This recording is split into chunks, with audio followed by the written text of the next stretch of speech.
Il y a 3 types de personnes dans ce monde. Les moutons, les loups et les chiens de berger. Certaines personnes préfèrent se dire que le mal n'existe pas dans le monde. Et si un jour il vient frapper à leur porte, ils seront incapables de se protéger. Ces gens-là sont les moutons. Puis il y a les prédateurs, qui se servent de la violence pour s'en prendre aux plus faibles. Eux, c'est les loups. Et enfin, il y a ceux qui ont reçu le don de l'agressivité et le besoin irrépressible de protéger le troupeau. Ces hommes sont de l'espèce rare qui vit pour affronter le loup. Ce sont les chiens de berger. Il n'est pas question qu'on élève des moutons dans cette famille. Et je te fouetterai le cul si tu te transformes en loup. Mais on protège les nôtres. Si quelqu'un essaie de t'attaquer, de brutaliser ton petit frère, tu as mon autorisation d'y mettre un terme. Il arrêtait pas d'embêter Jeff. C'est vrai? Oui, monsieur. Il arrêtait pas. Tu as mis un terme. Comme ça, tu sais qui tu es. Tu sais à quoi tu sers. Il vaut mieux être craint ou être aimé? Moi, si j'avais le choix, je préférerais qu'on me craigne. La peur, c'est plus solide que l'amour. Une amitié peut toujours se vendre ou s'acheter. Tu le vois bien, si je fais une blague, tout le monde se marre sans hésiter. Je suis amusant, mais pas à ce point. Ils rigolent parce qu'ils ont peur de moi. Mais il faut pas te faire détester.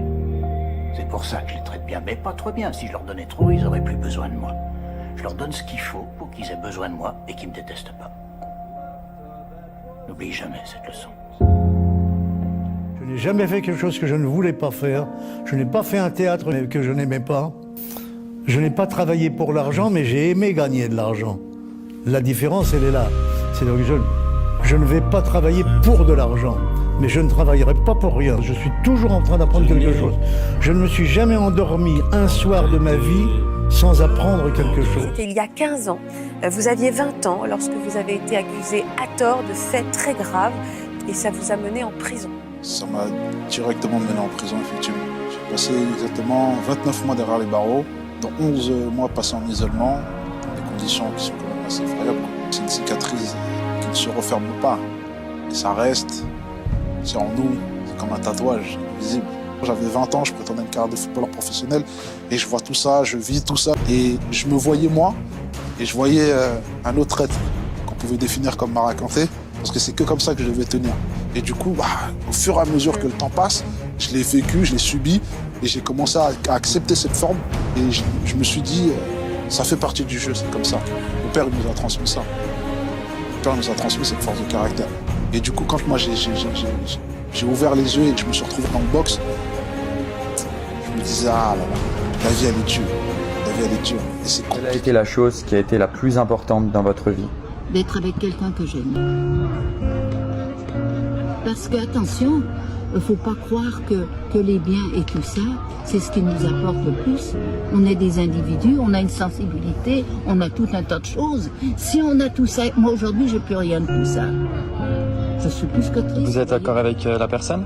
Pardon? Vous êtes encore avec la personne? Non, mon ami était très âgé, je suis restée 30 ans avec lui. Il est décédé il y a 7 ans, et depuis 7 ans, je suis complètement anéantie. Avec lui, je partageais tout, ma tête, mon cœur, tout. Rien me répugnait, et son intelligence me portait. C'était votre double? Ah oui, mais souvent, quand je lui parle à Jean, je lui dis Jean. En vrai, je me dis, vas-y, parle.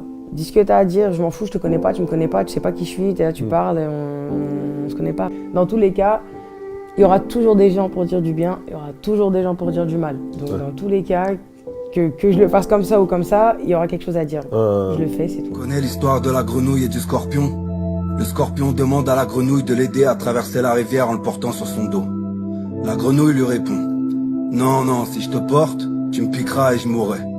Le scorpion lui dit: voyons, sois logique, si je te pique, nous nous noierons tous les deux.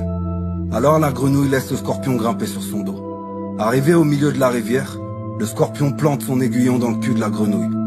Alors qu'elle est en train de couler et qu'ils vont tous les deux se noyer, la grenouille l'interroge: mais pourquoi? Tu sais ce que le scorpion lui dit?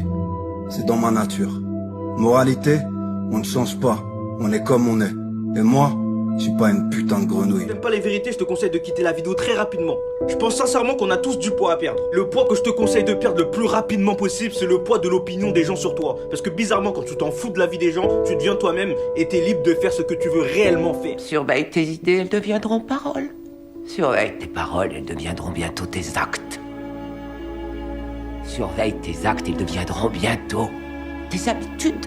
Surveille tes habitudes, elles deviendront bientôt ton caractère. Et surveille bien ton caractère, car bientôt il deviendra ta destinée. Ce sont les idées qui forment les hommes.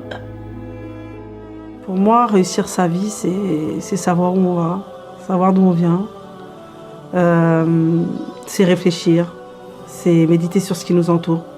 Et puis je pense surtout que c'est de comprendre le sens de cette vie. C'est pourquoi je suis sur la Terre, qu'est-ce que je fais là, d'où je viens, moi petit embryon. Qu'est-ce qui fait que je suis comme ça maintenant et qu'est-ce qui fait que je vais forcément partir, parce que c'est une réalité, on sait très bien qu'on va tous mourir. Quelle est la question que je dois me poser? En aucun cas, vous ne restez dans un endroit où vous vous emmerdez. Quelle que soit l'explication, quelle que soit votre situation, n'importe quoi, vous ne devez en aucun cas accepter l'ennui. Travailler, c'est une bénédiction si vous faites ce que vous aimez. Si vous y restez parce que vous pensez que vous aurez une retraite, eh ben, je peux vous annoncer une nouvelle, c'est que vous n'aurez pas de retraite. Donc c'est pas la peine que vous y restiez de toute façon. Toi, là-bas, quel est ton métier? Je suis potier. Et toi, l'Arcadien, quel est ton métier? Sculpteur, Seigneur. Sculpteur. Et toi? Je suis forgeron. Spartiate! Quel est votre métier?